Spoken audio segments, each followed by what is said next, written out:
नमस्कार, हम लोग कर रहे हैं जेई मेन PYQ और हमारा टॉपिक है आज का केमिकल बॉन्डिंग पार्ट 2। स्टार्ट करते हैं। पहला सवाल क्या कहता है? The dipole moment of CCl4, CHCl3 and CH4 are in the order. तो डाइपोल मोमेंट की बात करें तो हमें सबसे पहले स्ट्रक्चर बनाना होगा। क्योंकि कार्बन टेट्राक्लोराइड है तो कार्बन का जो हाइब्रिडाइजेशन होगा वो होगा sp3। sp3 हाइब्रिडाइजेशन निकालने के 2-3 तरीके हैं। सबसे आसान वाला तरीका ये है कि आउटर मोस्ट के इलेक्ट्रॉन काउंट करो। कार्बन में आउटर मोस्ट 4 इलेक्ट्रॉन होते हैं प्लस यूनिवेलेंट एटम। यूनिवेलेंट एटम कौन कौन? FCl Br I। हाँ, ये चारों हेलोजन जो है वो यूनिवेलेंट है, एक ही वैलेंसी रखते हैं। और दूसरा कौन है इन चारों के अलावा? हाइड्रोजन। तो जितने यूनिवेलेंट एटम है वो काउंट कर लो। टोटल कितने यूनिवेलेंट एटम है? 4। तो यूनिवेलेंट एटम ऐड करो, चार्जेस ऐड करो upon 2, that is 4। sp3 hybridisation okay है। परफेक्ट टेट्राहाइड्रल है ये। परफेक्ट क्यों कह रहा हूँ? क्योंकि सेंट्रल एटम के पास एक भी लोन पेयर नहीं है और सारे के सारे साइड एटम एक जैसे हैं, तो ये परफेक्ट स्ट्रक्चर है। इसका डाइपोल मोमेंट 0 होता है। अगला क्या है? CHCl3। एक जगह H लगाना है, बाकी सब जगह Cl3। सेम हाइब्रिडाइजेशन sp3, लेकिन इसका डाइपोल मोमेंट 0 नहीं होगा। क्यों नहीं होगा? क्योंकि हाइड्रोजन और कार्बन में इलेक्ट्रॉन नेगेटिविटी का डिफरेंस इतना नहीं है जितना कार्बन और क्लोरीन में है। तो ओवरऑल डाइपोल मोमेंट नीचे की तरफ आएगा, तो हम लोग कहेंगे डाइपोल मोमेंट इज नॉट 0। अगला क्या है? CH4। ये भी परफेक्ट स्ट्रक्चर है। परफेक्ट स्ट्रक्चर क्योंकि सारे के सारे सराउंड एटम सेम है और सेंट्रल एटम के पास कोई लोन पेयर नहीं है। ये भी sp3 है और इसका डाइपोल मोमेंट भी 0 है। तो फर्स्ट और थर्ड जो CCl4 और CH4 है, इन दोनों का ही डाइपोल मोमेंट 0 है। देखिए, इन दोनों का डाइपोल मोमेंट 0 है, तो ये दोनों का इक्वल है। और ज़्यादा किसका है? CHCl3 का। तो दोनों का इक्वल और ज़्यादा किसका है? CHCl3। Answer is third. अगला क्वेश्चन क्या कहता है? The molecular geometry of SF6 is octahedral. What is the geometry of SF4 including lone pair of the electron if any? तो ज्योमेट्री पूछी है, ठीक है। यहाँ पे कंफ्यूज करता है कभी कभी, कभी ज्योमेट्री पूछता है, कभी शेप पूछता है, तो दोनों अलग अलग बातें हैं। तो हाइब्रिडाइजेशन निकालना है। SF6 का तो इन्होंने दे ही रखा है, ऑक्टाहेड्रल है, मतलब sp3d2 होगा, तो सोचने की जरूरत ही नहीं है। SF4 सल्फर के आउटर मोस्ट में 6 इलेक्ट्रॉन होते हैं, 4 यूनिवेलेंट एटम है, कोई चार्ज नहीं है, upon 2 it will be 5। sp3d। sp3d जो होता है वो होता है ट्रायंगुलर बाय पिरामिडल। और according to bent rule, bent rule का भी मैंने एक वीडियो बनाया है, आप देख सकते हैं। बेंट रूल के हिसाब से ज़्यादा इलेक्ट्रोनेगेटिव एलिमेंट हमेशा एक्सियल पोजीशन पे रहना चाहते हैं। अब बाकी जो बच्चे हैं वो ऑब्वियस सी बात है इक्वेटोरियल पोजीशंस पे रहेंगे। यहाँ पे हमारा सल्फर और ये इनके बॉन्ड्स। तो ये जो ज्योमेट्री है, ज्योमेट्री तो है ट्राइगोनल बाय पिरामिडल। क्या है? Trigonal bipyramidal. अगर इन्होंने शेप पूछा होता तो आंसर क्या होता? C100। कैसा शेप है? C100। C100 में क्या है? ये दोनों सेम प्लेन में है, एक अबोव और एक बिलो। C100 तो जानते हैं ना, यहाँ नीचे बना रहा हूँ, ये C100 होता है बच्चों के खेलने वाला। एक भाई साहब इधर बैठे हैं और एक भाई साहब इधर बैठे हैं। ये जिसका वजन ज़्यादा होगा उधर नीचे झुक जाएगा, ये ऊपर नीचे होता रहता है। ये इसका बैलेंस करने का होल्डिंग है और ये यहाँ पे चेयर लगी हुई है, यहाँ पे आराम से बैठने की सुविधा है, ठीक है। तो ये C100 शेप है, लेकिन शेप नहीं पूछा है, क्या पूछा है? ज्योमेट्री। और बोला है कि लोन पेयर को इंक्लूड करना है, तो यहाँ पे जो लोन पेयर बचा है सल्फर का वो इंक्लूड हो रहा है। तो कौन सी ज्योमेट्री है? Trigonal bipyramidal. Your answer is second. अगला क्वेश्चन कहता है the boiling point of water is 373, the boiling point of H2S is. तो आपको मैं बता दूं, H2O और H2S में, H2O के अंदर हाइड्रोजन और ऑक्सीजन के बीच में जो बॉन्ड है वो पोलर है, ज़्यादा पोलर है H2S से। और यहाँ पर हाइड्रोजन बॉन्डिंग भी होती है। दूसरा वाटर मॉलिक्यूल इन हाइड्रोजन के साथ हाइड्रोजन बॉन्डिंग भी करता है, इस वजह से ये लिक्विड फॉर्म में रहता है। ये हमारा जल है और जल ही जीवन है। उसका बॉइलिंग पॉइंट होता है 100 डिग्री सेल्सियस, केल्विन में बोलते हैं 373। लेकिन H2S जो है वो एक गैस है, और गैस क्यों है? क्योंकि इसमें हाइड्रोजन बॉन्डिंग नहीं है। तो ये रूम टेम्परेचर भी गैस है। कहाँ पर भी गैस है, रूम टेम्परेचर। रूम टेम्परेचर अगर हमने 25 डिग्री लिया है या 27 लिया है तो हम कहेंगे 298 केल्विन या कहेंगे 300 केल्विन। इस पे भी ये क्या है, गैस है। गैस है मतलब लिक्विड से गैस कन्वर्ट हो चुका है, मतलब 27 डिग्री या 300 केल्विन से भी नीचे ये आराम से बॉईल हो चुका है, तभी तो गैस बना होगा। तो मोर देन 373 का तो सवाल ही पैदा नहीं होता, इक्वल तो हो ही नहीं सकता किसी हाल में। ये तो लिक्विड फॉर्म में है और ये तो गैस फॉर्म में है। Greater than but less than ऐसा भी पॉसिबल नहीं है। लेस देन 300 इसका मतलब 27 डिग्री सेल्सियस से भी कम टेम्परेचर पे ये बॉयल हो जाता है, क्योंकि रूम टेम्परेचर पे गैसियस फॉर्म में है, तो हम कहेंगे लेस देन 300 केल्विन। हमें वैल्यू याद नहीं भी हो तो लॉजिकली हम ये आंसर कर सकते हैं। अगला क्वेश्चन क्या कह रहा है, the intermolecular potential energy for the molecule A B C and D are given below. तो देखिए पोटेंशियल एनर्जी दे रखी है, ये वाली एनर्जी है पोटेंशियल एनर्जी, ओके। और डिस्टेंसेस की बात हो रखी है, इंटर एटॉमिक डिस्टेंस इधर चल रहा है। तो आप ये देखिए सबसे कम एनर्जी कौन से बॉन्ड की है, सबसे कम एनर्जी कौन से बॉन्ड की है, तो सबसे कम एनर्जी है ए बी बॉन्ड की।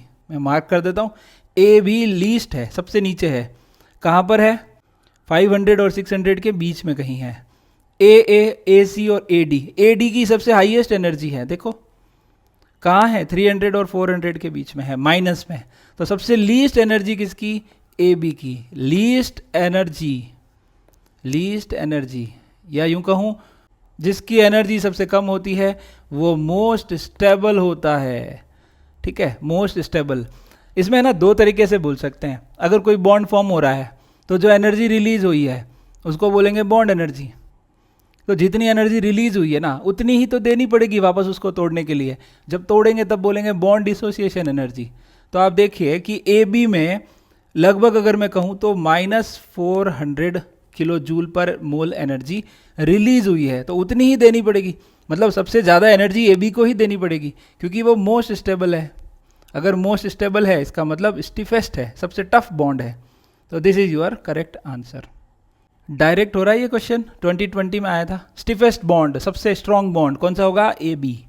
और सबसे वीक पूछेगा तो कौन सा होगा, ए डी, क्योंकि ए डी की एनर्जी सबसे ज़्यादा है, ऊपर की तरफ है वो, है ना। क्या कह रहा है ये question, the potential energy curve, थोड़ा सा जूम कर देता हूँ, the potential energy curve for the hydrogen molecule as a function of internuclear distance. दो हाइड्रोजन एटम है, दोनों के बीच की न्यूक्लियर डिस्टेंस की बात हो रही है। देखो क्या कहता है, कैसे करते हैं ऐसे क्वेश्चन को। दो एटम है, हाइड्रोजन एटम है, दोनों पास पास आएंगे। जब दोनों पास पास आएंगे तो दोनों के बीच में बॉन्डिंग होगी, और बॉन्डिंग होगी तो स्टेबिलिटी आएगी। स्टेबिलिटी आएगी तो पोटेंशियल एनर्जी डाउन होगी। और कब तक डाउन होगी, जब तक कि वो नियरेस्ट डिस्टेंस पे नहीं आ जाते, जब तक कि वो नियरेस्ट डिस्टेंस पे नहीं आ जाते। अब हम कहेंगे दोनों बिल्कुल पास आ चुके हैं। पहले वो थे हाइड्रोजन एटम, अब वो बन चुके हैं H2 हाइड्रोजन मॉलिक्यूल, और इसको हम बोलेंगे नियरेस्ट डिस्टेंस वाले एटम हैं। ये बिल्कुल सबसे नज़दीक हैं, इससे ज़्यादा नज़दीक नहीं आ सकते। अगर आप और ज़्यादा पास लाएंगे तो दोनों के न्यूक्लियस एक दूसरे को रिपेल कर देंगे, और रिपेल करने से क्या होगा, एनर्जी एकदम से बढ़ जाएगी। ओके, इस तरह का कोई कर्व दिख रहा है तो वो परफेक्ट है। This is the answer. ये देखिए ये वाला कर्व, यहाँ पर हम कहेंगे ये जो डिस्टेंस है वो नियरेस्ट डिस्टेंस है। लीस्ट एनर्जी जिसको हम कह रहे हैं लीस्ट एनर्जी, है ना, सबसे लोएस्ट एनर्जी वाली सिचुएशन है। बॉन्ड फॉर्म हो चुका है, अभी H2 बन चुका है। ठीक है, आगे बढ़ते हैं। अगला क्वेश्चन क्या कह रहा है, देखिए, the compound that has the largest HMH bond angle. तो देखिए सल्फर H और H, सारे स्ट्रक्चर बना देता हूँ। ये जो मॉलिक्यूल है ये तो है sp3, ये भी है sp3, लेकिन सल्फर के पास दो लोन पेयर हैं। ओके है, अमोनिया HHH एक लोन पेयर है, फिर है वाटर हमारा प्यारा जल। ये जैसे जैसे नंबर ऑफ लोन पेयर बढ़ते हैं इनके बीच में रिपल्शन बढ़ते हैं, ये रिपल्शन भी बढ़ते हैं, बॉन्ड एंगल कम होता जाता है। यहाँ पे एक लोन पेयर है तो बॉन्ड एंगल एक की वजह से होगा। यहाँ पे sp3 है परफेक्ट, तो 10928 क्या बोलेंगे, 10928। इसको क्या बोलेंगे, 107, क्योंकि लोन पेयर की वजह से रिपल्शन हो रहा है, दोनों हाइड्रोजन पास पास आ जाएंगे, बॉन्ड एंगल कम हो जाएगा।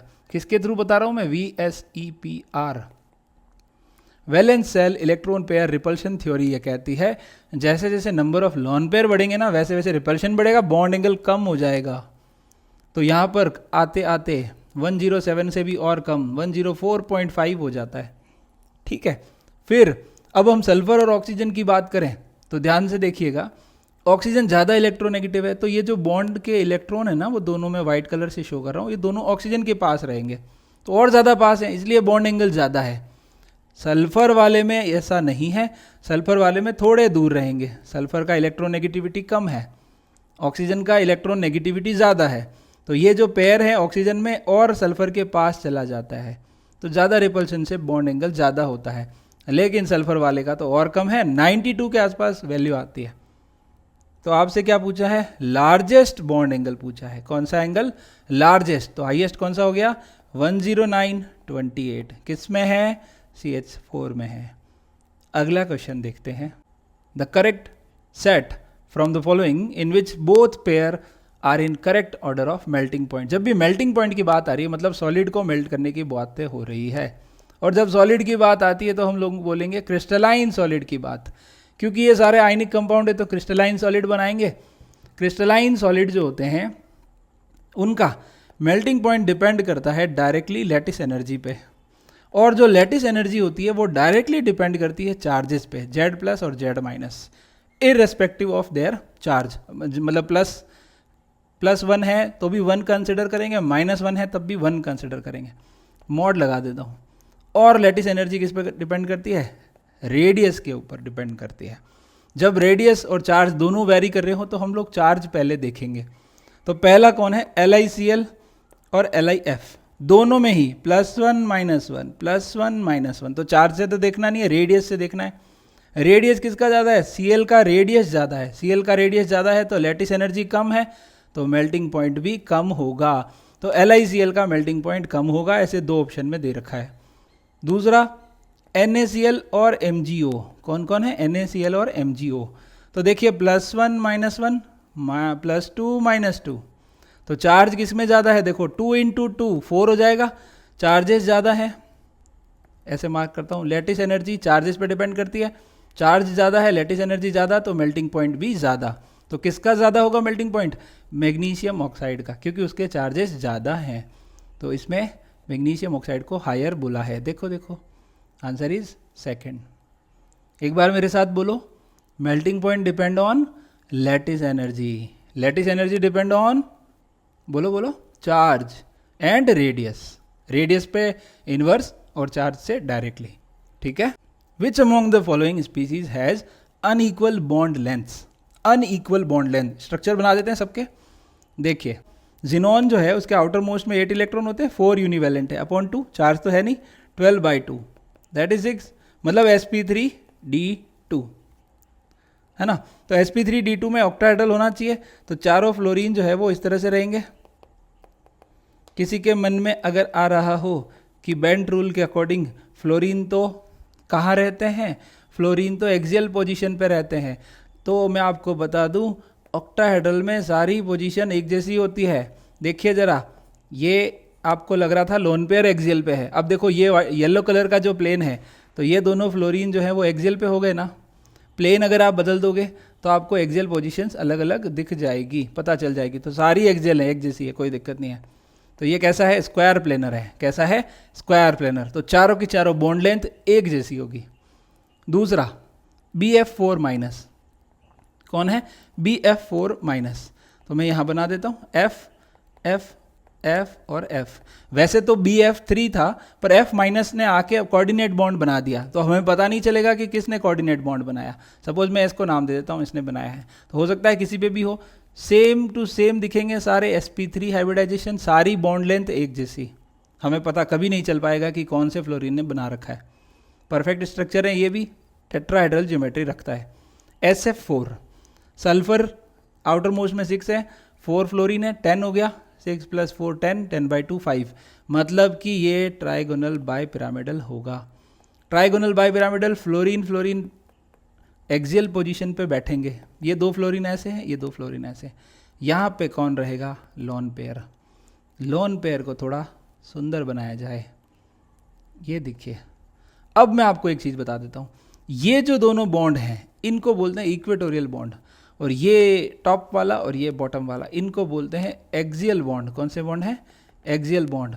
तो इन तीनों के प्लेनर में होने से, इन तीनों के प्लेन में होने से ये दोनों थोड़ा सा आउट की तरफ फील करते हैं। ये दोनों जो फ्लोरीन है थोड़ा बाहर चले जाते हैं, मतलब लेंथ बढ़ जाती है, ऐसा बोलो तो खिंच जाते हैं, तो लेंथ बढ़ जाती है। तो एक्सियल बॉन्ड की जो लेंथ है ना वो इक्वेटोरियल से ज़्यादा होती है, एक्सियल बॉन्ड की लेंथ ज़्यादा होती है। ठीक है, तो इसका मतलब इक्वल बॉन्ड नहीं है, अनइक्वल लेंथ पूछा है तो आंसर इज SF4। लास्ट वाला कार्बन के बड़े भैया का है, और ये कार्बन तो आपको पता ही है परफेक्ट टेट्राहेड्रल होता है, तो सिलिकॉन भी परफेक्ट टेट्राहेड्रल होगा, सारे बॉन्ड एक जैसे होंगे। तो अनइक्वल किस में है? SF4। अनइक्वल कैसे है? दो टाइप की बॉन्ड लेंथ है। कौन कौन सी? इक्वेटोरियल और एक्सियल। लेंदी कौन सा होगा? एक्सियल वाला ज़्यादा लेंदी होगा। अगला क्वेश्चन क्या कह रहा है? The central atom in A molecule has 2 lone pairs and form 3 single bonds. The shape of this molecule is. तो क्लियर बोला इन्होंने, 2 lone pair है प्लस 3 single bond है, 3 single bond, सिंगल बॉन्ड मतलब सिग्मा बॉन्ड, तो total कितना हुआ? 5 होगा, मतलब sp3d। ये तो समझ में आता ही होगा ना, 2 3 4 5 sp sp2 sp3 sp4 मत बोल देना, हाँ sp3d, फिर 6 होगा तो sp3d2। ओके, कभी कभी फ्लो में बोल देते हैं बच्चे sp3 sp4, 4 कहाँ से आ गया? p तो 3 होते हैं, sp3d sp3d2, और 7 होते ही हम समझ जाएंगे sp3d3। तो 5 है तो sp3d होगा। अब क्या पूछा है? द सेंट्रल एटम है 2 lone pair एंड 3 बॉन्ड, तो sp3d का टेट्राहेड्रल तो नहीं होगा, ट्राइगोनल बाई पिरामिडल होगा। सपोज कि मैं लिखता हूँ A है कोई सेंट्रल एटम, तो ट्राइगोनल बाई पिरामिडल तो ऐसा दिखता है। ये दोनों लेंथ ज़्यादा बना देता हूँ, अभी हमने सीखा है ये एक्सियल वाले ज़्यादा लेंथी होते हैं, ऐसे बना दो। 2 lone pair इक्वेटोरियल पोजीशन पे बैठेंगे। ठीक है, अच्छा दिखाने के लिए मैं दोनों लोन पेयर को एक साथ दिखा देता हूँ, ये लो। अब 3 बॉन्ड्स हो गए। कौन कौन से 3 बॉन्ड है? एक तो ये वाला एक्सियल, एक ये वाला और एक ये वाला। यहाँ पे तो लोन पेयर है, तो 3 बॉन्ड से देखो कैसा दिख रहा है, टी शेप दिख रहा है, टी दिख रहा है, ऐसे दिखाऊं क्या? ये लो टी है ना, टी शेप कैसा दिखेगा? T shape. आगे बढ़े। The number of species below that have 2 lone pair of electron in their central atom. Sulphur के आउटर मोस्ट में 6 इलेक्ट्रॉन होते हैं, 4 के साथ बॉन्ड किया है, 4 फ्लोरीन के साथ बॉन्ड किया है। तो हम लोग कैसे काउंट कर सकते हैं? 2 तरीके हैं, मैं सबसे आसान तरीका बताता हूँ। सल्फर के आउटर मोस्ट में होते हैं 1 2 3 4 5 6। ठीक है, थोड़ा फास्ट करेंगे इसको। 4 फ्लोरीन है, 1 2 3 4 फ्लोरीन ने बॉन्ड बना लिए, 4 फ्लोरीन। ठीक है, कितने लोन पेयर? 1 लोन पेयर, एक ही तो बचा। BF4 माइनस, बी बोरोन के आउटर मोस्ट में तो 3 इलेक्ट्रॉन थे, ये F और ये F, एक F माइनस आया और उसने कोऑर्डिनेट बॉन्ड दे दिया, तो लोन पेयर तो नहीं है, लोन पेयर तो नहीं है। ठीक है, तो 0 लोन पेयर। पूछा क्या है? 2 लोन पेयर। ठीक है, ध्यान रहे। क्लोरीन के आउटर मोस्ट में 1 2 3 4 5 6 7, ये तो याद रखना पड़ेगा भैया। क्लोरीन हेलोजन फैमिली का है, आउटर मोस्ट में 7 इलेक्ट्रॉन होते हैं, ऑक्सीजन फैमिली में 6 होते हैं, नाइट्रोजन फैमिली में 5 होते हैं। लिखूं क्या? बोरोन, कार्बन, नाइट्रोजन, ऑक्सीजन और फ्लोरीन। बहुत सिंपल है, कैसे करोगे? 3 4 5 6 और 7, और इनकी फैमिली में भी यही होता है, इनके परिवार में भी ऐसे ही रहता है। नाइट्रोजन के बड़े भैया हो, ऑक्सीजन हो, फ्लोरीन हो, इन सब के जो बड़े हैं उन सब में सेम नंबर ऑफ इलेक्ट्रॉन होते हैं आउटर मोस्ट में। फ्लोरीन कितने अटैच है? 3 फ्लोरीन अटैच कर दो, 1 2 3, ये लो। तो लोन पेयर काउंट करना आसान हो गया कि नहीं हो गया? 2 लोन पेयर, एक तो आ गया। अगला आर्सेनिक। आर्सेनिक कौन से परिवार का सदस्य है बताइए? Nitrogen, phosphorus, arsenic. तो आर्सेनिक जो है, जो कि एक पॉइजनस मेटल है, उसके आउटर मोस्ट में 5 इलेक्ट्रॉन होते हैं, 1 2 3 4 5।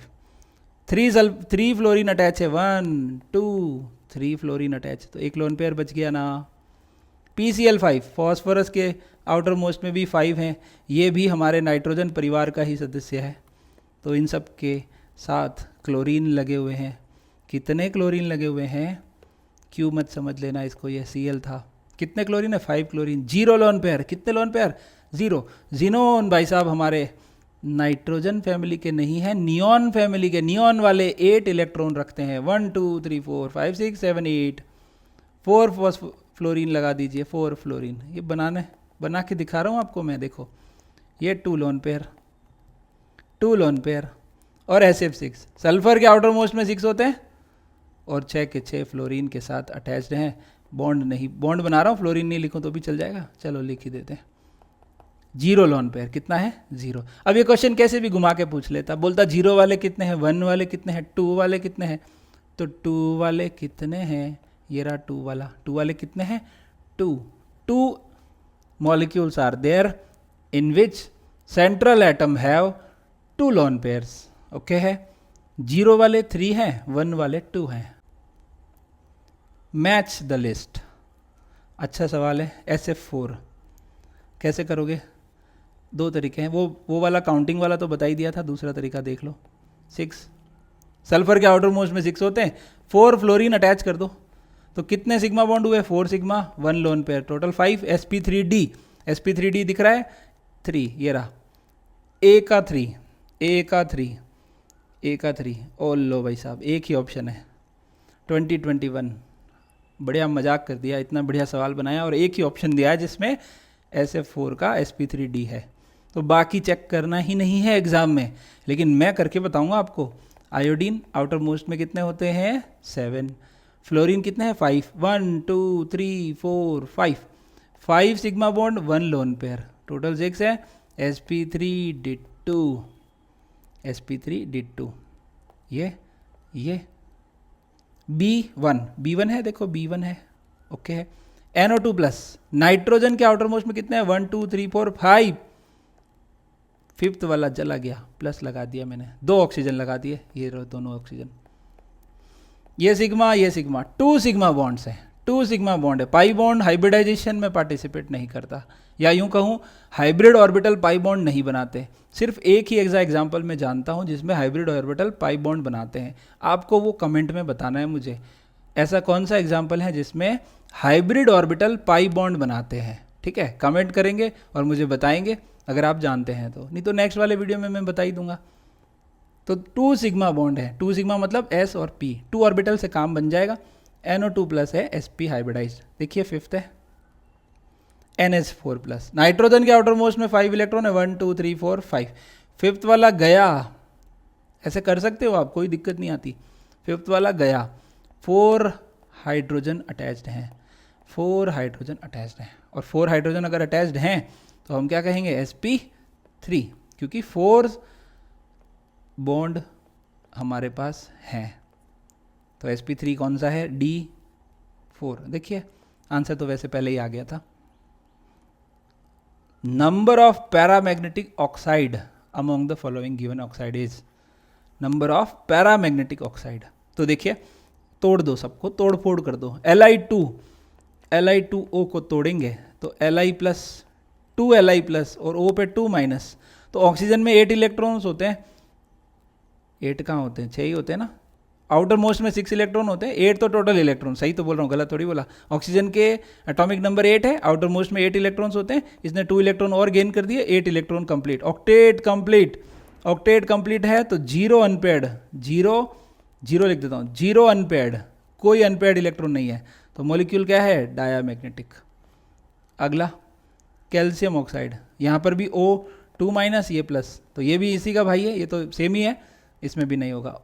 Na2O2, इसको तोड़ोगे तो क्या दिखेगा, Na 2Na प्लस और O2 पे 2 माइनस, O2 2 माइनस।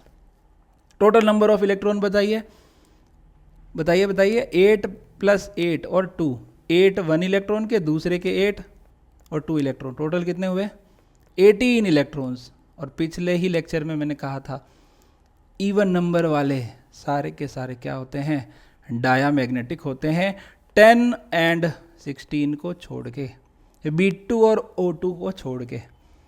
तो ये भी डायामैग्नेटिक है, पूछ तो पैरा रहे हैं। अगला है KO2, K प्लस और O2 माइनस, एक ऑक्सीजन में 8 इलेक्ट्रॉन, दूसरे ऑक्सीजन में, टोटल इलेक्ट्रॉन की बातें कर रहा हूँ है ना।